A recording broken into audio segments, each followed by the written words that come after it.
अमृत जहाँ होगा वहाँ झगड़ा तो होगा ही, उसकी प्राप्ति के लिए, उसको पाने के लिए। और वही हुआ, देवता दानवों में युद्ध हुआ। और तब भगवान ने, जो दैत्यों ने स्वर्ग पर चढ़ाई करके उसको अपना अधिकार जमा लिया था, तब भगवान ने देवताओं को बलि से राज्य वापस लेने के लिए वामन रूप धारण किया। भगवान वामन बन करके बलि के द्वार पर आए। बलि ने देखा द्वार पर एक ब्राह्मण देवता पधारे हैं। ब्राह्मण भक्त तो बलि था ही, सब काम काज छोड़ करके आ गया। कहिए प्रभु क्या सेवा करें, आपके लिए क्या दें, क्या भेंट दें। भगवान ने कहा हमको कुछ नहीं चाहिए, हम तो बस ऐसे ही तुमसे मिलने जुलने आ गए, हमको लेने थोड़ी आए हैं। और लेने तो सब कुछ आए हैं, पर बाहर से दिखा रहे, हम थोड़ी कुछ लेने आए हैं। बलि बोला चलो ठीक है, आपको नहीं लेना पर मुझे तो देना है। मेरा नियम है, इस द्वार से कभी कोई खाली आ जाता नहीं। और मैंने पहली बार कोई देखा, मैं कह रहा हूं ले लो, और ये कह रहा हमें नहीं चाहिए। ऐसा विचित्र ब्राह्मण हमने आज तक नहीं देखा। हल्ला मच गया। बलि के गुरु शुक्राचार्य जी देखे को कान में खबर गई कि एक ब्राह्मण आया है, बलि कह रहा ले लो और ये कह रहा हम नहीं लेंगे। बड़ी विचित्र बात है, ऐसा कौन सा ब्राह्मण आ गया। तो बलि के गुरु शुक्राचार्य जी आए और शुक्राचार्य जी ने आके जैसे देखा, समझ गए कि ये तो भैया कोई ब्राह्मण नहीं है, ये तो जगतपति आया है, ये जगत का पिता आया है, और ये बलि को छलने आया, ये कुछ छोड़ेगा नहीं बलि के पास। तो गुरुजी ने रोका, उन्होंने बलि को कहा मत देना, मत देना, कुछ भी मत देना, कुछ नहीं छोड़ेगा तेरे पास ये। लेकिन बलि ने मुस्कुराते हुए कहा धन्य है गुरु, ये काम गुरु का ही तो है। दरवाजे पर भगवान भी आ गया हो तो इंसान पहचान नहीं पाता है, तब गुरु पहचान करवाता है कि तेरे दरवाजे पर जो आया ये साक्षात भगवान है। धन्य है गुरुदेव, आपने मुझे पहचान करा दी, लेकिन अब मैं पीछे हटने वाला नहीं हूं। अगर ये सब कुछ भी ले लेगा ना मुझसे, कंगाल भी कर देगा, तो भी मैं पीछे हटने वाला नहीं हूं। और इससे बड़ी बात हो क्या सकती है। दुनिया जिसके पास मांगने जाती है, आज वो मेरे पास मांगने आया है। आज तो अपना आप भी लुटा दूं ना तो भी कम है। आज मुझे मत रोको, आज जो जो मेरे मन में भाव आए, जो ये लेना चाहे।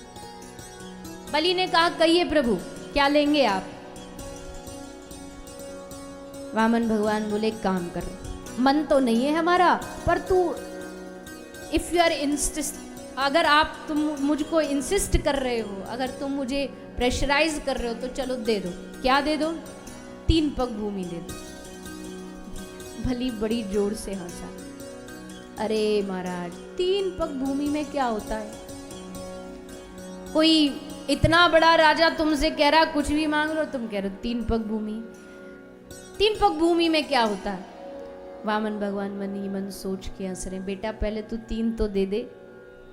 अभी तूने 3 देखे कहाँ हैं, अभी तूने अपने 3 देखे, अब तू हमारे वाले देखना। भगवान ने कहा देख हम ले तो रहे, लेकिन पहले हम संकल्प लेंगे तुझसे। इसके लिए भी संकल्प। बोले हाँ हम तो बिना संकल्प दान नहीं लेते, पहले संकल्प फिर दान। तो संकल्प के लिए जल मंगवाया गया, पर गुरुजी फिर बीच में अटक गए। गुरुजी को बड़ी चिंता, चेला का धन ना चला जाए, इसलिए बड़े घबरा रहे हैं। गुरुजी वो जल निकालने का जो गंगा सागर पात्र होता ना, उसमें एक लंबी सी पाइप होती, वो उसमें जाके बैठ गए सूक्ष्म रूप बना के। भगवान समझ गए कि गुरुजी फिर अटक रहे हैं बीच में। तो भगवान ने लेके अपने आसन से कुशा का तिनका लिया और उसको उस पात्र में डाला, और जैसे डाला तो तिनका जाके शुक्राचार्य जी की आंख में लगा, आंख चली गई। शुक्राचार्य जी ने सोचा कि तूने बीच में बहुत टांग अड़ाई, अभी तो एक गई है, ज्यादा बोला तो दूसरी का और नंबर लग जाएगा, इससे पहले ही तू यहाँ से लोटा सोटा उठा और चल यहाँ से। तो गुरुजी ले अपना लोटा कमंडल बलि को जाते जाते श्राप दे दिया, जा तू श्रीहीन हो जा, कह करके चले गए। बलि ने संकल्प किया और संकल्प होते ही बलि बोला लो महाराज तेरी जमीन नापो 1 2 3। भगवान ने कहा अब तू देख मेरा 1 2 3। और भगवान वामन से विराट रूप धारण कर लिया। एक पग भूमि में ऊपर के जितने लोग थे स्वर्ग इत्यादि सारे लोग नाप लिए, और दूसरी पग भूमि में धरती और धरती के नीचे जितने लोग हैं सब भगवान ने नाप लिए। बलि का एक एक सुई तक जितना उसका भाग था सब भगवान ने 2 पग भूमि में नाप लिया। 2 पग में बलि कंगाल, कुछ न छोड़ा भगवान ने बलि के पास। और फिर मुस्कुराते भये बोले, बता। बड़ी छाती तान के कह रहा, 3 से क्या होता, 3 से क्या होता, बता अब तीसरा कहां से देगा, अभी तो 2 ही हुए हैं, कुछ नहीं बचा तेरे पास, अब बता तीसरी पग भूमि कहां से देगा। बलि भी कोई कच्चा खिलाड़ी नहीं है, भले दैत्यों का राजा है लेकिन प्रहलाद जी का पोता है। दादाजी के कुछ अंश तो आएंगे ना। तो बलि ने कहा कि महाराज देखो, आपको जो करना था, जो ठान के आप आए थे वो तो हो गया, पर अब मेरा भी निवेदन सुन लो। बताओ धन बड़ा होता कि धनवान बड़ा होता? भगवान ने कहा धनवान। दान बड़ा होता कि दानी? भगवान ने कहा दानी। तो प्रभु जब धन नाप लिया, दान नाप लिया, तो धन से बड़ा जब दानी आपके सामने खड़ा है, क्या 1 पग भूमि में आप मुझे नहीं नाप सकते? और वैसे भी प्रभु 2 पग भूमि में आपने मेरा धन नापा, मेरा मन नापा, तन अभी भी बचा है, अब से ये भी आपका।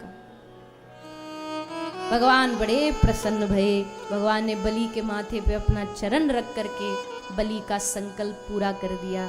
संकल्प पूरा होते ही भगवान प्रसन्न होके बोले, जा बलि, तेरे संकल्प पूर्ति के इस उपलक्ष्य में हम तुझको सुतल लोक का राजा बनाते।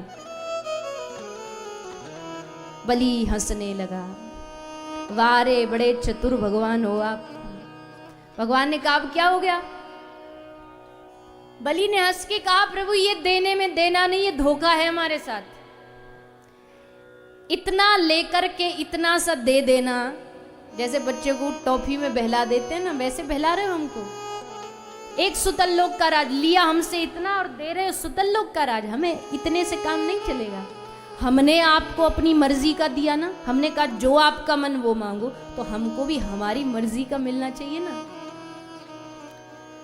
बामन भगवान बोले, बात में दम तो है, चल तू मांग ले अपनी मर्जी का, तुझको क्या चाहिए दे देंगे हम। तो बलि ने हाथ जोड़ करके कहा, प्रभु मेरी मन की ये है कि जब अब सुतल लोक का राजा तो आपने बना ही दिया है हमको, तो जब हम सुतल लोक के राजा बने तो आप उस सुतल लोक के हमारे द्वारपाल बन जाना, हमारे सिक्योरिटी गार्ड बन जाना। भगवान बोले तुझे उससे क्या होगा? बोले आते जाते आपका दर्शन मिलेगा, आपका संग मिलेगा। अंगरक्षक तो हमेशा साथ रहता है ना, तो आप दिन भर हमारे संग रहोगे। और जिसका रक्षक भगवान हो उसको क्या डर? भगवान बड़ी जोर से हंसे, वारे बलि बड़ा चतुर है तू। हमने सोचे थे हम जाएंगे बलि को लूटने, पर यहाँ तो उल्टा ही हो गया, यहाँ बलि ने हमको लूट लिया। अच्छा खासा वैकुंठ में बैठे थे, सब छुड़वा के हमको सुतल लोक का गार्ड बना रहा है। पर चल वक्त के लिए तो हम ये भी करेंगे। और भगवान सुतल लोक के अंग रक्षक बन गए, द्वारपाल बन गए। भगवान ने सारी ड्यूटियां निभाई हैं। भगवान गार्ड भी बने हैं, भगवान ड्राइवर भी बने हैं, भगवान कहीं कहीं जाके नौकर सेवक बने हैं। जो जिस भाव से बुला दे भगवान उसी में तैयार हो जाते हैं। तो अंग रक्षक बने श्री प्रभु। तो लक्ष्मी जी को चिंता हो गई, क्योंकि वैकुंठ खाली हो गया, वैकुंठपति जाके सुतल लोक में अंगरक्षक बन गए।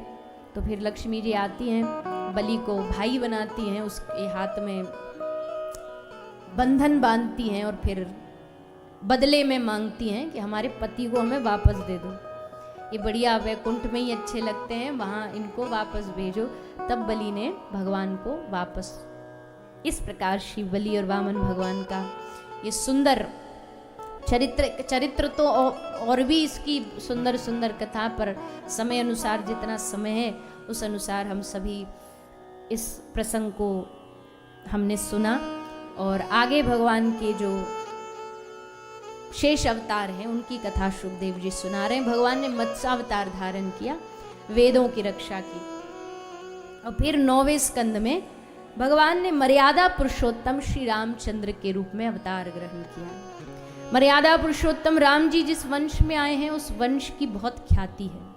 उस वंश के बड़े बड़े राजाओं की कथा श्री सुखदेव जी ने सुनाई है।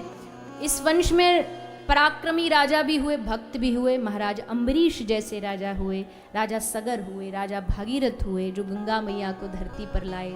महाराज दिलीप हुए जिन्होंने गौ की रक्षा, गाय की रक्षा के लिए अपने प्राणों का बलिदान देने को तैयार हो गए।